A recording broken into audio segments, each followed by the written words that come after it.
नमस्कार, रफ्तार मीडिया में आपका स्वागत है। आपके साथ मैं रीना झा बालियान। खबरों का रुख करेंगे, लेकिन उससे पहले एक नजर डालते हैं इस वक्त की हेडलाइंस पर।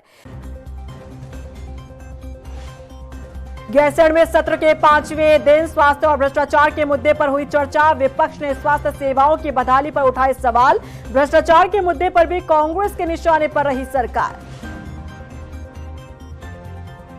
सत्र में सत्ता पक्ष के विधायक नहीं दिखा रहे इंटरेस्ट। सदन से गायब रहे माननीयों को लेकर विधानसभा अध्यक्ष का फूटा गुस्सा। खाली कुर्सियों को देख बताया दुर्भाग्यपूर्ण। उत्तराखंड में रसोई गैस सिलेंडर की किल्लत को लेकर प्रशासन सख्त। अफरा तफरी के बीच अधिकारी कर रहे गैस एजेंसियों की निरीक्षण। लोगों से भी शांति व्यवस्था बनाए रखने की अपील। और प्रदेश में फायर सीजन शुरू होते ही धधकने लगे जंगल। 15 फरवरी से अभी तक 17 हेक्टेयर वन क्षेत्र जलकर राख। वन विभाग की बड़ी परेशानियां।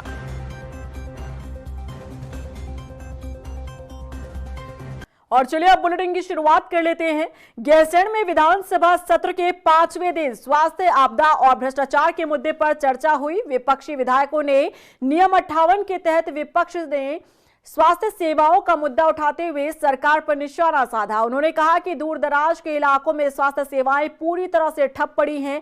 अस्पतालों में ना डॉक्टर है, ना ही जांच के लिए मशीनें हैं। जिसके जवाब में संसदीय कार्य मंत्री ने कहा कि पर्वतीय क्षेत्रों में लगातार विशेषज्ञ चिकित्सकों की तैनाती को लेकर सरकार गंभीर है और स्वास्थ्य सेवाओं को बेहतर बनाने पर फोकस भी है।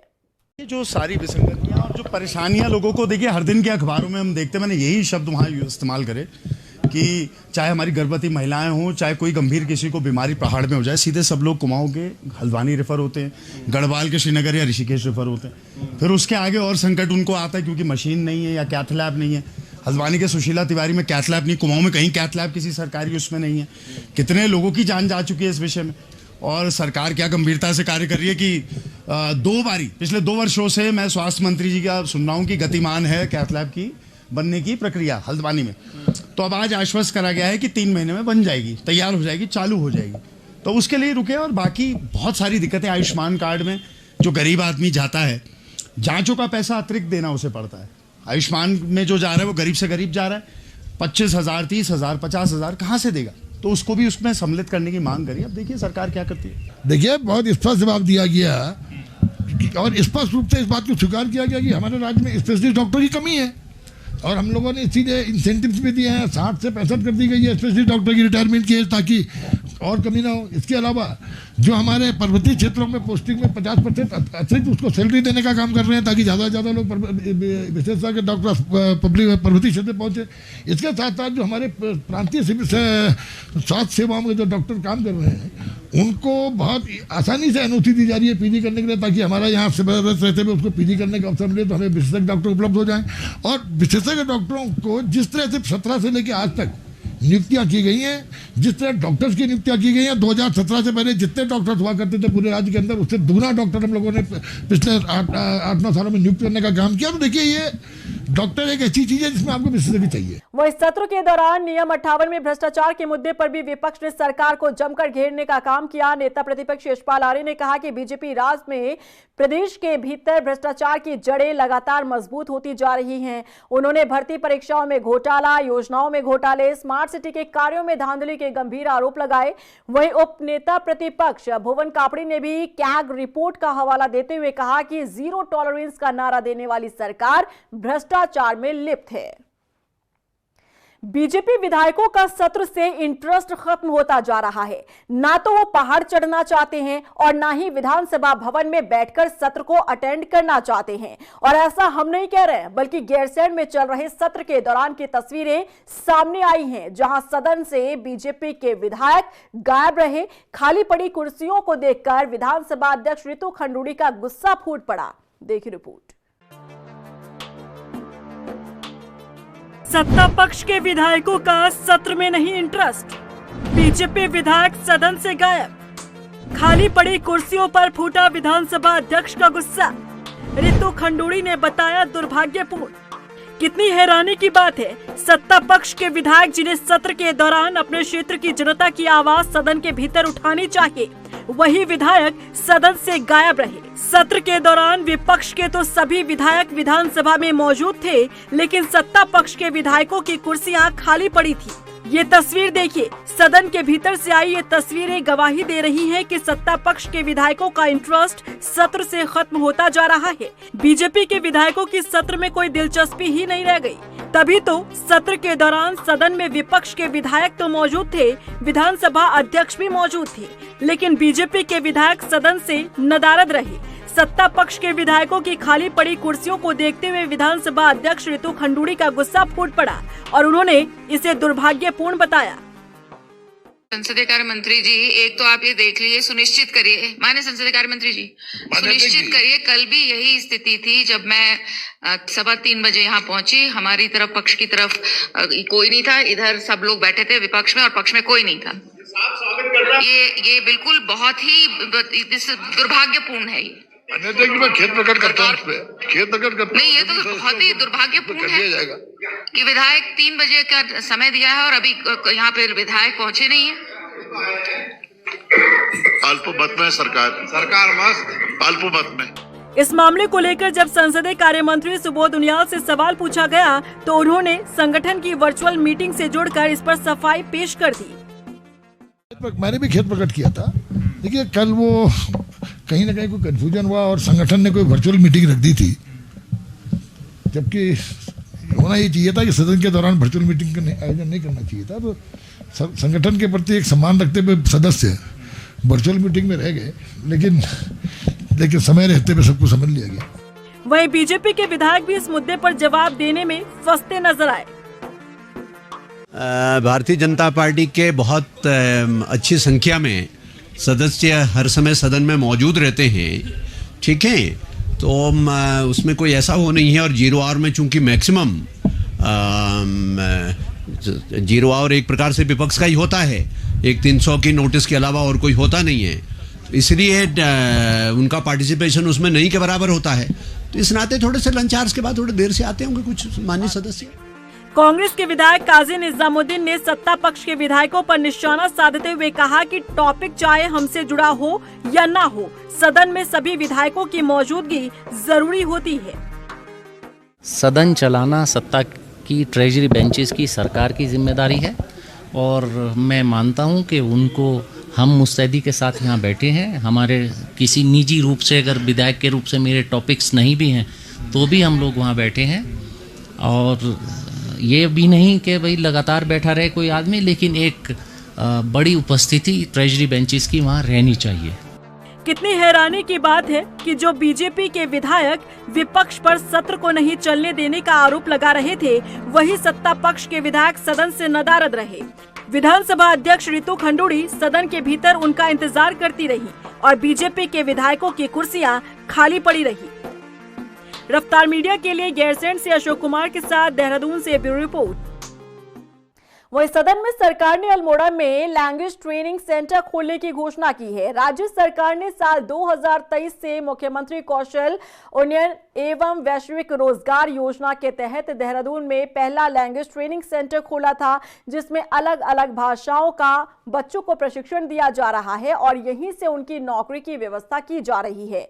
अब अल्मोड़ा में भी लैंग्वेज ट्रेनिंग सेंटर शुरू होने से छात्रों को मदद मिलेगी। उत्तराखंड की वन भूमि पर बसे लोगों को मालिकाना हक देने के लिए सरकार ने बजट सत्र के दौरान बड़ा फैसला लिया। वन भूमि पर लंबे समय से रहने वाले लोगों को अब जल्द ही भूमिधारी अधिकार दिया जाएगा। बीजेपी प्रदेश प्रवक्ता मथुरा दत्त जोशी ने प्रदेश सरकार के इस ऐलान की सराहना की है। उन्होंने कहा कि लंबे समय से मालिकाना हक के लिए वन भूमि में रह रहे लोग संघर्ष कर रहे हैं और अब सरकार के इस फैसले से कहीं न कहीं तमाम लोगों को राहत मिलेगी। देखिए, माननीय मुख्यमंत्री जी का जो बयान है वो स्वागत योग्य बयान है, क्योंकि वन भूमि में बसे लोग मालिकाना हक के लिए बहुत लंबे समय से संघर्ष कर रहे हैं और तमाम मामले अदालतों में भी चल रहे हैं। और माननीय मुख्यमंत्री जी ने इसकी घोषणा करके निश्चित रूप से ऐसे लोगों के हितों की रक्षा के लिए बात की है। हम उम्मीद करते हैं कि जल्दी ही सरकार इसके लिए एक अलग से नीति बनाकर और कैबिनेट में इसका फैसला लेकर निश्चित रूप से इनको मालिकाना हक दिलाने का काम करेगी। एक तरफ बीजेपी 2027 में तीसरी बार उत्तराखंड में कमल खिलाने के लिए कसरत कर रही है, तो वहीं दूसरी तरफ पार्टी के ही नेता बीजेपी की मुश्किलें खड़ी करते दिख रहे हैं। अब बीकेटीसी के पूर्व अध्यक्ष अजेंद्र जी ने सोशल मीडिया पर एक पोस्ट से हड़कंप मचा दिया है। पोस्ट में राजनीति से संन्यास लेने का जिक्र करते हुए अजेंद्र जी ने न सिर्फ अपनी पार्टी को सवालों के घेरे में लिया, बल्कि पीएम मोदी पर भी सवाल खड़े कर दिए। देखिए रिपोर्ट।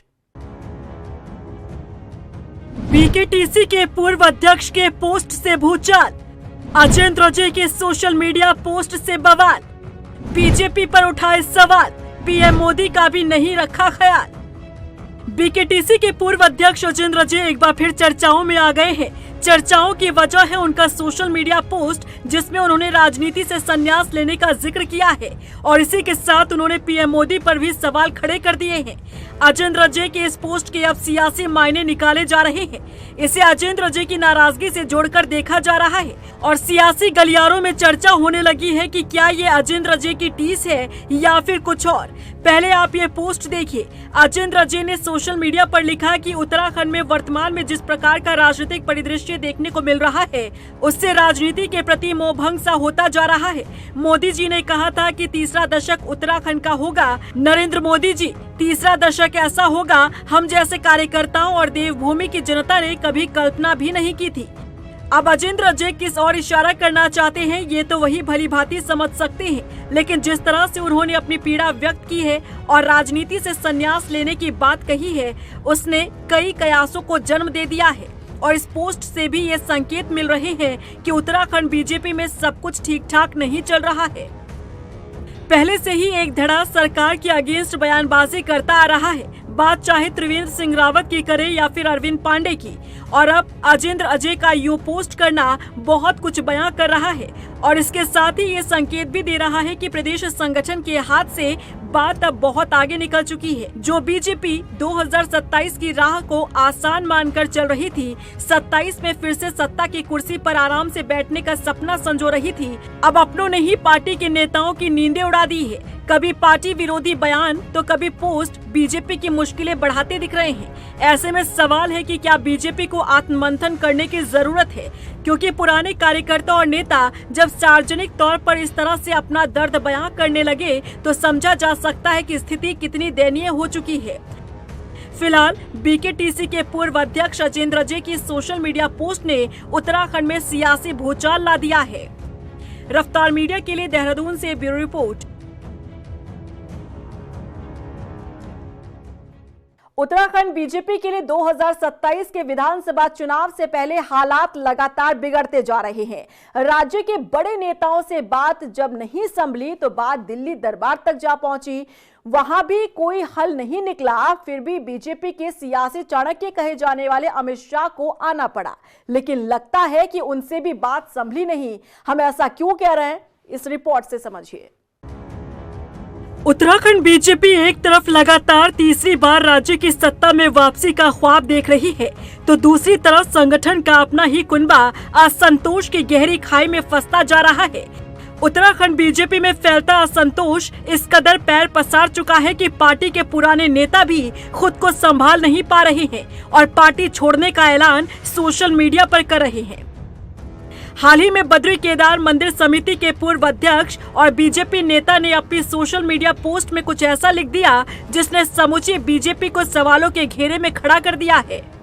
अजेंद्र जी ने अपने फेसबुक अकाउंट पर लिखा कि उत्तराखंड में वर्तमान में जिस प्रकार का राजनीतिक परिदृश्य देखने को मिल रहा है, उससे राजनीति के प्रति मोहभंग सा होता जा रहा है। मोदी जी ने कहा था कि तीसरा दशक उत्तराखंड का होगा।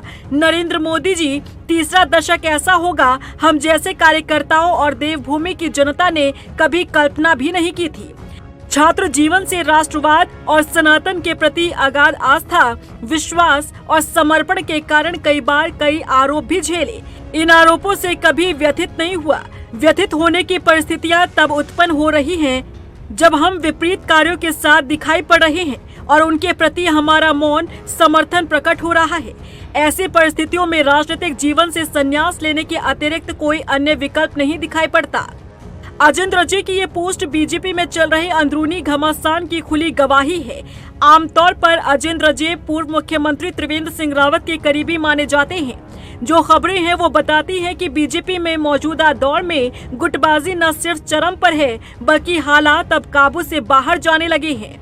प्रदेश संगठन चाहकर भी हालात सुधार नहीं पाया। महेंद्र भट्ट न सिर्फ असफल साबित हुए, बल्कि गुटबाजी को लगातार देखते भी रहे। यही वजह रही कि अमित शाह को बीच में आना पड़ा। बता दें कि 7 मार्च को अमित शाह जब हरिद्वार दौरे पर आए तो उन्होंने पार्टी के कई नेताओं से अकेले में बातचीत भी की।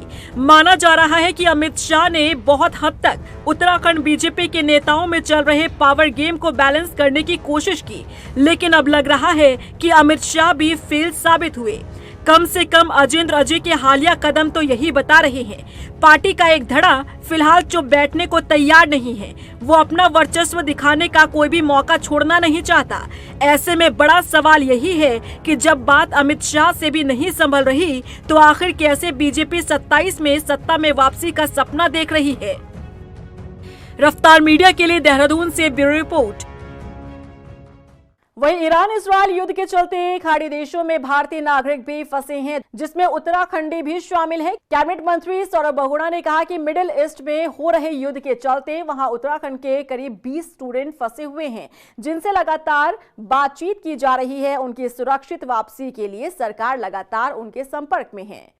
विभाग के ऊपर, कौशल विभाग के ऊपर स्पेशली, उसमें किसी भी व्यक्ति ने, किसी भी सदन के व्यक्ति ने उनकी जो 30 बच्चे हमारे सऊदी अरेबिया में हैं उनकी बात नहीं रखी थी। वो मैंने खुद अपने स्तर से ये बात बताई थी कि जब सरकार किसी को इनिशिएट करती है, जब सरकार किसी उत्तराखंड के बच्चे को विदेश में नौकरी करने के लिए मीडिएशन कर रही है, तो ये सरकार का फ़र्ज़ है कि उनका ध्यान रखे, उनकी खोज खबर लेती रहे। और जब हमको खबर आई कि इस तरीके से सऊदी अरेबिया में जो है वॉर छिड़ी हुई है, तो हमने अपने RAs के माध्यम से और अपने विभाग के माध्यम से उन सभी बच्चों से कॉन्टैक्ट भी किया है। व्हाट्सएप ग्रुप के माध्यम से भी उनसे हम टच में हैं। और कल भी जो हमसे उनसे चर्चा हुई है उसमें स्पष्ट रूप से बच्चों ने कहा है कि वो सकुशल हैं, सेफ़ हैं, कोई ऐसी घबराने की बात नहीं है। तो लगातार हमारी कोशिश रहेगी कि हम उन बच्चों के साथ टच में रहें। चमोली जनपद में पिछले कई दिनों से भिटोली इलाके के जंगलों में भीषण आग लगी हुई है। वन विभाग आग पर काबू पाने के लिए लगातार प्रयास कर रहा है, लेकिन अभी तक आग पर काबू नहीं पाया गया। बता दें कि उत्तराखंड में 15 फरवरी से शुरू हुए फायर सीजन के बाद से अब तक राज्य के जंगलों में आग लगने की 32 घटनाएं दर्ज की जा चुकी हैं, जिनमें करीब 17 हेक्टेयर वन क्षेत्र जलकर खाक हो चुका है। वन विभाग के अधिकारियों के मुताबिक इस साल बारिश बर्फबारी कम होने के कारण जंगल ज्यादा संवेदनशील हो गए हैं। देखिए, वनाग्नि सत्र 2026 के लिए जैसे आप लोगों को पता है कि इस वर्ष बारिश भी कम हुई है और ऊंची हिमालय क्षेत्रों में स्नोफॉल भी कम हुई है। उसके चलते फॉरेस्ट एरियाज जरूर सेंसिटिव है, परंतु इस सेंसिटिविटी को देखते हुए हमारी तैयारी पूर्ण रूप से हमने कर लिया है। जैसे आपको पता है कि 18 मार्च को राज्य भर में हमने फॉरेस्ट फायर मॉक ड्रिल किया था और उस मॉक ड्रिल में हमने पाया कि ज़्यादातर हमारे जो क्रूज स्टेशन वो एक्टिवेटेड हैं। इंटर एजेंसी कोऑर्डिनेशन के अंतर्गत अन्य डिपार्टमेंट जैसे NDRF, SDRF, पुलिस कम्युनिकेशन, जिला प्रशासन, पुलिस ट्रैफिक, बाकी सब जो संस्थाएं हैं वो बिल्कुल एक्टिवली वन विभाग को सपोर्ट कर रहे हैं और कोऑर्डिनेशन के तहत कार्रवाई पूरी तरह से हो रही है। देखिए, ये आप भी समझ रहे हैं। इस समय देखिए, इस समय जिस तरह से बारिश का न होना, तो इस समय एक ये अलार्मिंग तो है, चैलेंजिंग है।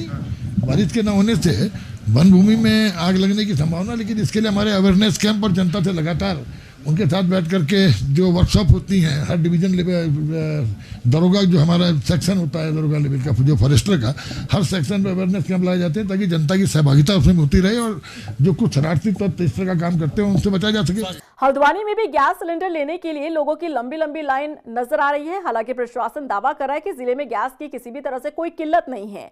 काठगोदाम के शीशमहल में गैस एजेंसी में सुबह से ही लोगों में अफरा तफरी का माहौल देखने को मिला।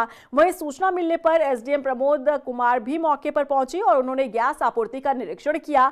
उन्होंने बताया कि डिमांड के हिसाब से गैस एजेंसी में सिलेंडर की संख्या पर्याप्त है। बिल्कुल नहीं है, 2 दिन से खाना नहीं बना है, 2 दिन से होटल से खाना ला रहा हूँ। बड़ी मुश्किल से तो आज बुक हुई है। तो सुबह फ़ोन किया तो कहा कि गाड़ी आएगी, लेकिन फिर बाद को फ़ोन किया तो कहा एजेंसी पे जाओ। यहाँ लाइन की ये देख ही रहे हैं आप कितनी लाइन लगी है। नौकरी ड्यूटी छोड़ के आया हुआ हूँ और समस्या तो बनी हुई है, गैस की बहुत ही किल्लत है। केवल डोमेस्टिक सिलेंडर्स की बिक्री हो रही है, इससे कारण लोगों में थोड़ा संशय की स्थिति उत्पन्न हो गई है और पब्लिक के बीच में मैसेज जा रहा है शायद गैस की कम किल्लत हो रही है, जबकि ऐसा नहीं है। गैस हमारे पास जो घरेलू गैस है वो पर्याप्त मात्रा में है।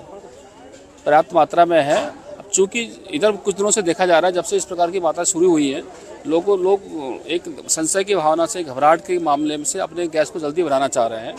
मैं सभी से ये अनुरोध भी करना चाहूँगा, हम लोग करवा रहे हैं, तो डेडलाइन बनाई गई 25 डेज की डेडलाइन बनाई गई है, उसके अनुरूप ही सब लोग उसके बाद सबको गैस मिलेगी। वहीं दिनेशपुर में गैस सिलेंडर उपभोक्ताओं की परेशानी को लेकर जिला प्रशासन हरकत में आया है। एसडीएम की मौजूदगी में गैस सिलेंडर का वितरण उपभोक्ताओं को कराया गया और इस दौरान एसडीएम ऋचा सिंह ने कहा कि गैस की कालाबाजारी किसी भी सूरत में बर्दाश्त नहीं होगी। उन्होंने कहा कि गैस सिलेंडर की आपूर्ति पर्याप्त है और उपभोक्ताओं को घबराने की जरूरत नहीं है। तो अभी यहाँ पर बिजली विभाग के अधिकारी खड़े हुए हैं, मौके पे चेक किया जा रहा है। अगर 25 दिन हो गया है तो मैनुअली भी इनको यहाँ पर अभी बुकिंग करते हुए इनको सिलेंडर मिलेगा और जो अन्य एजेंसी के हैं उनको भी home door to door delivery हो रही है, तो उनको भी कहा जा रहा है कि आप लोग परेशान मत हो। सिलेंडर नहीं है, आज 8 दिन से सिलेंडर लगा रहे हैं, गैस नहीं मिल रहा है, परेशान है। घर में सिलेंडर नहीं है, खाना नहीं पक रहा है, बच्चे परेशान हो रहे हैं, सब कोई। कितने दिन से लगा? 8 दिन हो गया, 8 दिन से हो गया। रुड़की में अवैध खनन से जुड़े एक वायरल ऑडियो के सामने आने के बाद पुलिस प्रशासन ने बड़ा एक्शन लिया है। एसएसपी नवनीत सिंह भुल्लर ने इकबालपुर चौकी के प्रभारी समेत पूरे स्टाफ को तत्काल प्रभाव से निलंबित कर दिया। बता दें कि शिकायतकर्ता ने अपनी जान का खतरा भी बताया था और मोबाइल फोन की ऑडियो में अवैध खनन से जुड़े लेन देन और चौकी प्रभारी से संपर्क की बात भी सामने आई थी, जिसका ऑडियो वायरल होने के बाद ये कार्रवाई की गई है। जगह खनन हो रहा है, अवैध खनन हो रहा है और उसके बाद जो पुलिस कर्मचारी है उसके द्वारा उसको खनन वाले को फ़ोन करा जाता है और बोला जाता है कि तुम्हारी शिकायत हुई है, तुम खनन बंद कर दो। और इस संबंध में फिर उसको बताया जाता है कि यहाँ पे कोई खनन नहीं हुआ। तो इस संबंध में एक रिकॉर्डिंग जो है वो प्राप्त हुई। तो चूँकि प्रथम दृष्टया इसमें दोष पाया जा रहा है कि इनकी मिलीभगत होने की एक संभावना है, तो इसी के दृष्टिगत जो है इसमें चौकी कर्मचारियों की संलिप्तता की जांच हेतु एसपी देहात को एक पूरी जांच दी गई है और चौकी में जो कर्मचारी थे, चौकी प्रभारी, निरीक्षक, 2 हेड कांस्टेबल और 3 कांस्टेबल, सभी को पूरी चौकी को निलंबित किया गया। आज आपको बताया जिस तरह खनन में सरकार की नीतियों से आय कई गुना बढ़ी है। जो 300 कुछ करोड़ हुआ करती थी वो आज 1000 करोड़ से ऊपर खनन से आए। इसके अलावा 82 करोड़ रुपया फाइन के रूप में भी वसूल किया गया और माननीय उच्च न्यायालय के निर्देश पर एक हाईकोर्ट के रिटायर्ड जज, एक रिटायर्ड आईएएस सीनियर और एक सीनियर आईएफएस ऑफिसर और एक पर्यावरणविद, 4 लोगों की कमेटी भी है जो भी इसको देखती है। ऑनलाइन शिकायत पोर्टल भी है और उसके अलावा जिला स्तर पर जिलाधिकारियों के अध्यक्षता में कमेटियाँ हैं। तो और आप किसी भी शिकायत पोर्टल पर आप शिकायत कर सकते हैं। सरकार निश्चित रूप से उसकी जाँच कराती है और इसीलिए खनन को लेकर के हमारी जो नीतियाँ पारदर्शी नीतियाँ हैं और इसीलिए जो है खनन से आय की वृद्धि भी हुई। हल्द्वानी में प्राइवेट स्कूलों की मनमानी को लेकर जिला प्रशासन सख्त हो गया है। जिला प्रशासन और शिक्षा विभाग ने सभी प्राइवेट स्कूल प्रबंधक और प्रिंसिपल के साथ बैठ करके नए शिक्षण सत्र से जिला प्रशासन द्वारा बनाई गई एसओपी का पालन करने के निर्देश दिए। सिटी मजिस्ट्रेट एपी वाजपेयी ने बताया कि अगर निजी स्कूलों ने अभिभावकों से कॉपी, किताब और ड्रेस एक ही दुकान से खरीदने समेत फीस बढ़ोतरी को लेकर दबाव बनाया तो सख्त कार्रवाई की जाएगी। देखिए, विद्यालयों की मान्यता से लेके आरटीई एक्ट तक, आरटीई एक्ट है या जो उनका फीस स्ट्रक्चर है, यूनिफॉर्म है, बुक्स है, उसको लेकर डीएम साहब के द्वारा जनवरी में एक डिटेल एसओपी जो है पूर्व में ही निर्गत की गई है। शिक्षा विभाग के माध्यम से सभी विद्यालयों को उसको प्रचारित भी किया गया है और उसी क्रम में आज ये बैठक आयोजित की गई थी कि उनको सेंसिटाइज किया गया है कि क्या उनको करना है और क्या नहीं करना है। उसको डिटेल में बात हुई है। विद्यालयों की ओर से जो इश्यूज़ थे उनको भी यहाँ पे सुना गया है, उनके पक्ष को सुन के उन पर भी उनको बताया गया है। जो भी लीगल प्रोविजंस हैं उनकी जानकारी दी गई है। साथ ही बताया गया कि सत्र शुरू होने वाला है तो उसको देखते हुए जो निर्देश हैं उनका वो अक्षरशः पालन करें। वहीं देहरादून के बहुचर्चित अर्जुन शर्मा हत्याकांड में शामिल आरोपियों के खिलाफ पुलिस गैंगस्टर एक्ट लगाने जा रही है। अर्जुन की मां बीना शर्मा, उनके करीबी विनोद उनियाल और डॉक्टर अजय खन्ना, दोनों शूटरों पर यह कार्रवाई अमल में लाई जाएगी। बता दें कि 11 फरवरी को बदमाशों ने तिब्बती मार्केट के पास दिन दहाड़े अर्जुन शर्मा को गोली मारकर मौत के घाट उतारा था। हाँ, देखिए, जो ये अर्जुन शर्मा हत्याकांड था जो तिब्बती मार्केट में हुआ था, उसमें हमारे जो 2 शूटर थे और साथ ही साथ इसमें और जो लोग इन्वॉल्व थे उनको ऑलरेडी पुलिस के द्वारा जेल भेजा जा चुका है। अभी भी वो जेल में ही जुडिशियल कस्टडी में निरुद्ध हैं अभी। और साथ ही साथ इसमें जो अभियुक्त थे उनका जो क्राइम रिकॉर्ड है वो पुलिस के द्वारा निकाला गया है और इसमें जो है गैंगस्टर एक्ट के तहत कार्रवाई उनके विरुद्ध गतिमान है। और इसी के साथ फिलहाल इस बुलेटिन में बस इतना ही, लेकिन चलते चलते एक नजर डालते हैं इस वक्त की हेडलाइंस पर। गैरसैंण में सत्र के 5वें दिन स्वास्थ्य और भ्रष्टाचार के मुद्दे पर हुई चर्चा। विपक्ष ने स्वास्थ्य सेवाओं की बहाली पर उठाए सवाल। भ्रष्टाचार के मुद्दे पर भी कांग्रेस के निशाने पर रही सरकार। सत्र में सत्ता पक्ष के विधायक नहीं दिखा रहे इंटरेस्ट। सदन से गायब रहे माननीयों को लेकर विधानसभा अध्यक्ष का फूटा गुस्सा। खाली कुर्सियों को देख बताया दुर्भाग्यपूर्ण। उत्तराखंड में रसोई गैस सिलेंडर की किल्लत को लेकर प्रशासन सख्त। अफरा तफरी के बीच अधिकारी कर रहे गैस एजेंसियों की निरीक्षण। लोगों से भी शांति व्यवस्था बनाए रखने की अपील। और प्रदेश में फायर सीजन शुरू होते ही धधकने लगे जंगल। 15 फरवरी से अभी तक 17 हेक्टेयर वन क्षेत्र जलकर राख। वन विभाग की बड़ी परेशानियां।